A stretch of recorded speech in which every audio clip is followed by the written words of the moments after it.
السلام عليكم ورحمة الله. مرحبا بكم في قناة فاتي كوكينج. إن شاء الله تكونوا كامل بخير بصحة جيدة. وصفة اليوم من زمان نديروها، اللي هي وصفة البابا، يجي مشرب وخفيف. تبعوا معايا الوصفة. بسم الله. عندي كاس غير صباع حليب دافي، ملعقة كبيرة خميرة الخبز، نخلطهم في زوج مع بعض. من بعد نضيف 2 ملاعق كبار سكر، ونضيف 4 حبات بيض، ونزيد نص كاس زيت، ونخلط جميع المكونات. من بعد نضيف الفارينة بصفة تدريجية، ومعها ملعقة صغيرة خميرة كيميائية ومبشور حبة ليمون، ونخلط بالخلاط الكهربائي.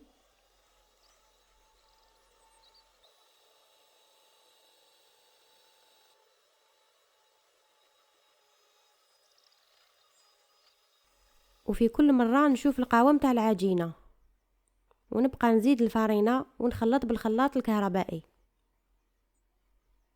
حتى تولي العجينة ثقيلة نسبيا. كي نشوف العجينة ثقالت نضيف عليها ملعقة كبيرة زبدة، ونكمل نخلط بالخلاط باش تدخل لي مليح هذيك الزبدة. كي نتحصلوا على هذا القوام نبدأ نخبط العجينة بهذه الطريقة باش تجينا خفيفة ومهوية،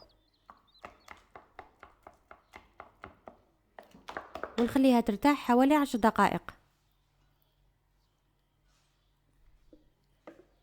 من بعد نجيب سنيوة نكون دهنتها مليح بالزبدة، ونفرغ العجينة بهذا الشكل،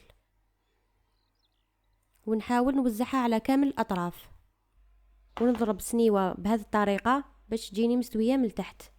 ندير شوية زيت في يديا وندهن العجينة باش تحمر لنا، ونخلي العجينة تخمر حوالي 30 دقيقة، ونديرها طيب في فرن ساخن من قبل على 180 درجة لمدة 30 دقيقة. من بعد نحضر الشربات. عندي 4 كيسان ماء و3 كيسان سكر وشريحة ليمون، نحطهم على نار متوسطة. كي يبدا يغلي نحسب له ربع ساعة ونطفي عليه ونخليه يبرد.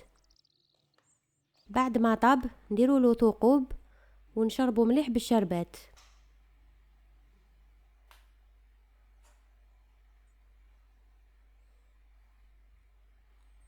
ونزينو بنوة كوكو باش يجينا شباب ويزيد لنا بنة. هذه المرة درت البابا تاعي في سنيوة باش حتى اللي ما عندوش ليمول تاع البابا يقدر يدير هذه الوصفة. ان شاء الله الوصفة تاع اليوم تكون عجبتكم، نتمنى تجربوها. ما تنسوش تدعمونا بالاشتراك في القناة لكي نواصل في وصفات اخرى ان شاء الله. والسلام عليكم ورحمة الله.